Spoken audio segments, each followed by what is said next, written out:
एक थन वाली गाय। ये कहानी है सीतापुर गांव की, जहां रामू नाम का एक आदमी रहा करता था। रामू ने एक गाय पाल रखी थी जिसका नाम सुनहरी था। रामू सुनहरी को बहुत प्यार करता था और उसकी खूब सेवा किया करता था।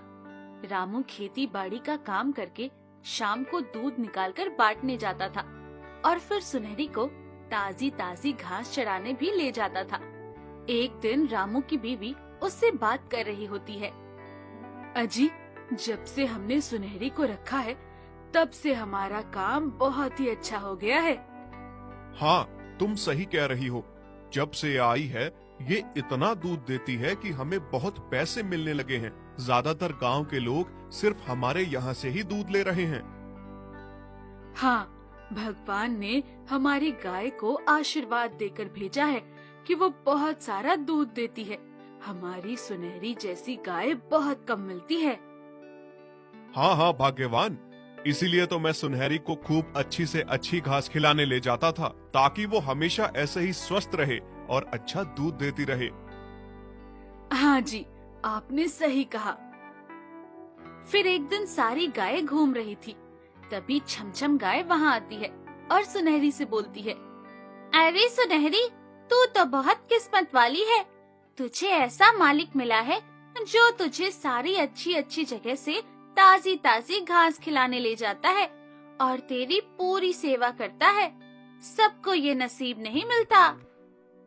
हाँ बहन, बात तो तुम सही कह रही हो। मेरा मालिक मेरा बहुत ख्याल रखते हैं। मैं भी तो बहुत सारा दूध देती हूँ, वो उनके काम आता है और जब वो खुश होते हैं तो मुझे बहुत अच्छा लगता है कि मैं अपने मालिक के काम आ रही हूँ। हाँ, सही कह रही है। वैसे सुनहरी, हमारा मालिक तो बहुत ही कठोर है। वो तो हमें सूखी घास खिलाता है और घर से बाहर घास चराने भी नहीं ले जाता। सिर्फ हम पूरे दिन घर में ही पड़े रहते हैं, घूमने का मौका भी नहीं मिलता।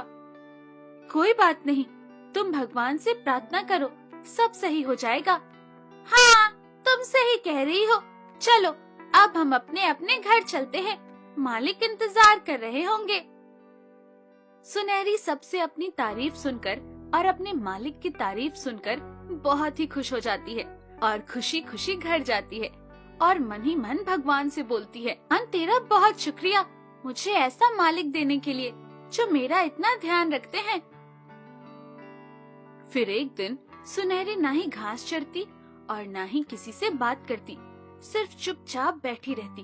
तब रामू उसकी चिंता करता है और बोलता है, अरे सुनहरी, क्या हो गया तुम्हें आज? ना तो तुम कुछ बात कर रही हो, ना ही कुछ खा रही हो। तभी पत्नी बोलती है, कोई बात नहीं जी, क्या पता आज इसका मन ना हो। आज आप इसका दूध भी मत निकालना। चलो ठीक है, कोई बात नहीं, आज इसे आराम करने देते हैं। फिर 2-3 दिन रोज सुनहरी ऐसे ही व्यवहार करने लगी। तब रामू फिर बोलता है, रेखा, मुझे लगता है हमें सुनहरी को डॉक्टर के पास ले जाना चाहिए। इसे काफी दिन हो गए हैं कि ये बहुत ही अलग बर्ताव कर रही है और दिन पर दिन कमजोर भी होती जा रही है।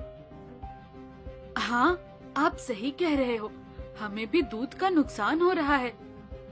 वो दोनों उसे अस्पताल लेकर जाते हैं। तब डॉक्टर बोलते हैं, रामू, सुनहरी के थनों में कैंसर हो गया है। इन्फेक्शन काफी ज्यादा बढ़ गया है, इसी कारण हमें इसका एक थन काटना पड़ेगा। डॉक्टर, ये आप क्या बात कर रहे हो?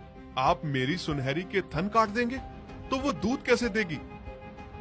ये समय ऐसी बातें करने का नहीं है, हमें जल्दी ऑपरेशन करना होगा।